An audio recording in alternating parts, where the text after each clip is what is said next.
Значит, здесь, в Мохове, находится самый крупный на территории Беларуси археологический памятник, который относится к X-XI векам. Это время становления нашей раннефеодальной государственности, как бы мы ни называли, Древняя Русь там, или Киевское княжество.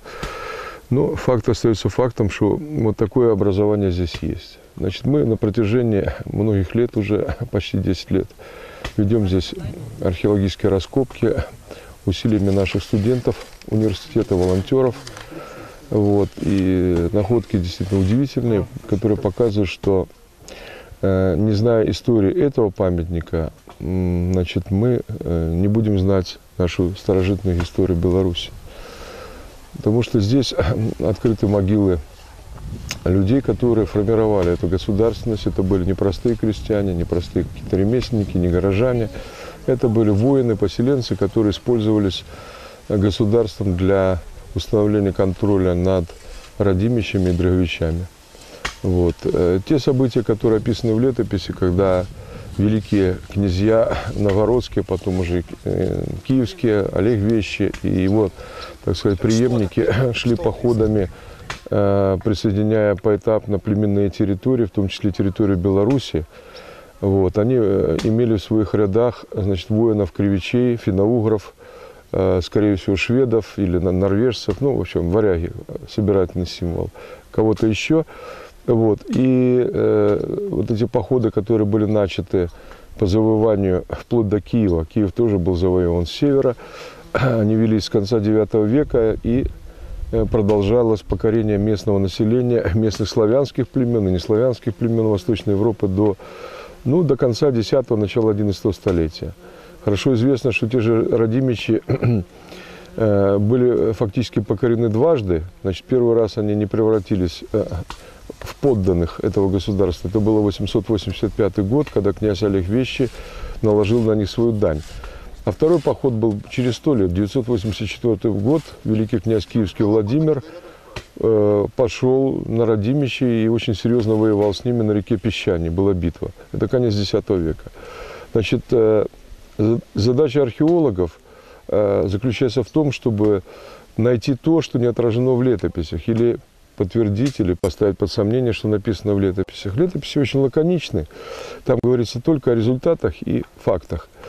А археология вскрывает здесь большое ванизированное поселение, которое было населено именно теми народами, значит, представителями тех народов, которые описаны в летописи как участники походов. Это, в первую очередь, наши кривичи, это Северная Беларусь, а ближайшие кривичские поселения находятся от нас километров за 300 на север примерно.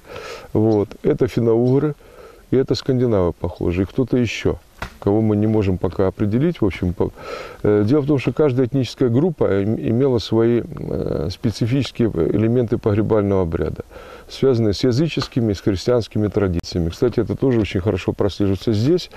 Вот, стык христианских верований, языческих прослеживается в могилах, в погребальном обряде, в инвентаре. Ну, по-перше, это ориентация. Куди ложать головою? Певні племени, да, яны ложать головой, там, наприклад, на запад, на захад, некаторые на ўсход, некаторые на поўнач. Вось, гэта па-першае. Па-другое, гэта знаходкі.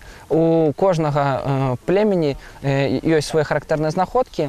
У жанчын там адныя, у мужчын яны меншыя там. Вось, але ёсць пэўныя такія адрозненні, і вось па гэтым знаходкам мы маем магчымасць казаць, што вось гэта вось крывычы, напрыклад, гэта дрыгавічы. Ну, вось, напрыклад, скромневыя кольцы, тыя ж самыя. Вось, ці крупназярнёныя пацеркі, яны нам аб гэтым, расказваюць. Что датычыцца мужчин, то там у некаторай ступені, напэўна, распаўсюджаны і тапары. Вось, а ўвогуле мужчыну заўважыць крывіча. Заўважыць дзеля мяне было дастаткова цяжка. Мужчыны ўвогуле яны не такія, як жанчыны, і вось падчас яны не мелі такіх асабістасцей. Вось, ці гэтыя асабістасці былі, але зараз мы іх ужо не можам убачыць ці зразумець. Касательно Мохова можно сказать, что тут нет ни Радимича, ни Дриговича, это 100%. Пока нет, во всяком случае, не изучено. Не было таких погребений. Но зато тут есть народы, допустим, кривические. Здесь находились кривические кольца.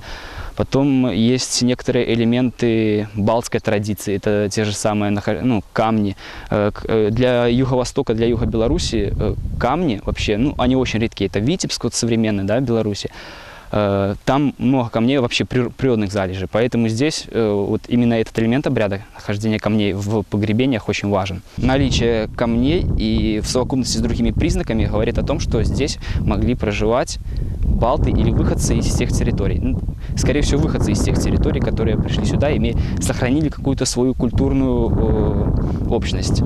Тут большинство, конечно, могил совершено по языческим обрядам, причем обряды адресованы к разным народам. Вот. Ну и наблюдается появление ранних христиан уже в конце X века. В всяком случае, вещи личного христианского благочестия, это имеется в виду крестик у нас найден в одном из самых ранних погребений, конец X века. Вот, по обряду трупоположения. Ну, христианские элементы прослеживаются в некоторых могилах по положению рук, каноническое на животе, там, на груди, по положению умерших строго головой на запад, например. Вот. Есть трупоположения вообще уже близкие христианские.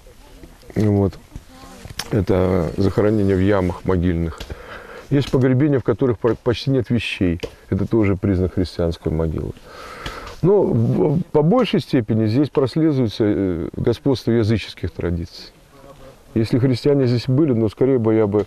Ну, понимаете, конечно, не спросишь у этого человека, он давно умер, уже 1000 лет назад. Но то, что я вижу, это, скорее всего, может быть даже проявление двоеверия, например. А это явление очень распространенное было в Средневековье, двоеверцы. То есть он верит и в старых богов, и в Иисуса Христа. Ну, это нормально было.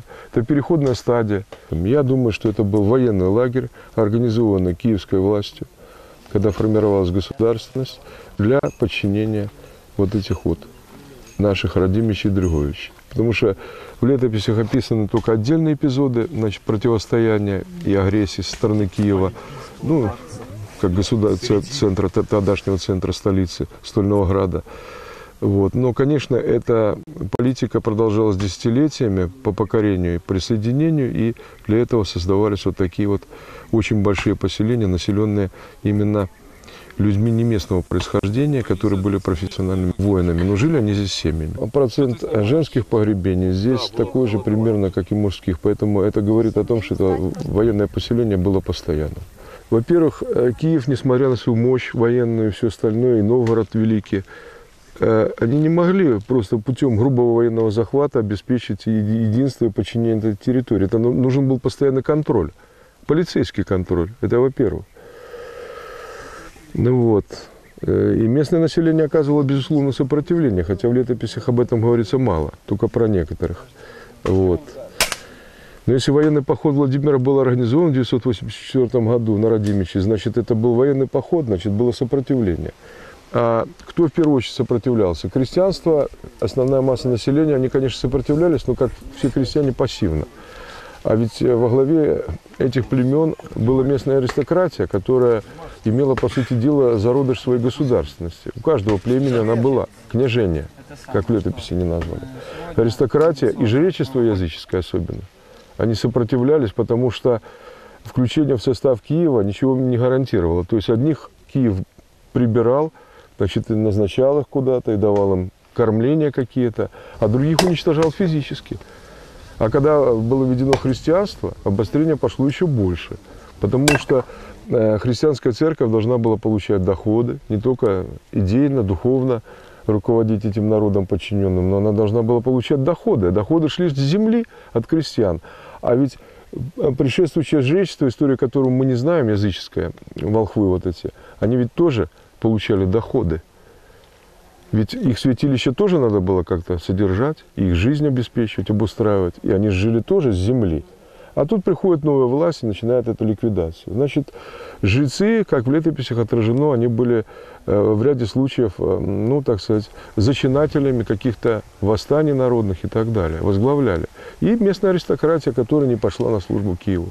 Это были затронуты коренные интересы. Это власть и земля. Борьба была очень долгая. И я говорю, Киев на первых этапах, еще в конце IX века, просто не обладал той экономической военной мощью, чтобы покорить и сломать их за 1 год там, или за десятилетие. Это приходилось вот постоянно, значит, этим заниматься. Только к концу X-го, начала XI века это сопротивление было в целом сломлено. Но и потом создать здесь систему государственной власти, это следующая задача была. Ведь это люди, которые жили по своим законам. А Киев навязывал новый феодальный закон. Значит, для того, чтобы его ввести, это надо было строить систему государственного управления. А за 1 день она не решалась по-большевистски, так не получалось. Я думаю, что вот на Радимиче у них около 100 лет ушло точно. 100 лет. Причем они периодически просто выходили из подчинения и оказывали ожесточенное сопротивление. В начале XII века, в конце XI, когда киевские князья окончательно покорили эту территорию, так сказать, племенные территории Радимичей и Древичей, это воинство оказалось ненужным. Часть, кто был там с севера, уехал домой, а часть стала чиновниками на киевской службе, на местной службе. И Киев начал практику раздачи земель в частное владение. Раздача пошла. Начали появляться феодальные замки у нас. Вот один классический пример – это Вищин под Рогачевым, вот, который владел какой-то местный феодал. Они получили крестьян вместе с землями, значит, и эксплуатировали, и за счет этого жили. Если раньше они жили за счет войны, за счет полицейских функций каких-то, теперь они стали жить за счет эксплуатации своих имений. То есть превратились в классических европейских феодалов. Вот. И поэтому это поселение было оставлено большей частью, потому что здесь нечего было им делать уже. Все. А остались тут какие-то крестьяне, немножечко. И поселение свое, вот пока не совсем понятная причина, возможно, не связана с климатическими колебаниями, уровень воды в озере, там, в реках вообще. Это общеевропейское явление, кстати. Может быть, вторжение монголов, там, не знаю. Но поселение 13-16 века, Старый Мохов, находилось на берегу Днепра, отсюда вот 1,5 километрах, в пойме прямо. Мы его нашли. Урочьи могильцы, так называемые, селища могильцы называют. Люди до сих пор помнят, что там было селение, селище. И только где-то в 17-18 веке опять вернулись вот на место современной деревни. Так что вот такая история. А здесь жизнь замерла где-то в начале 12 века полностью. В конце 11-го здесь уже вообще почти ничего не было, а в 12-м все туда ушли.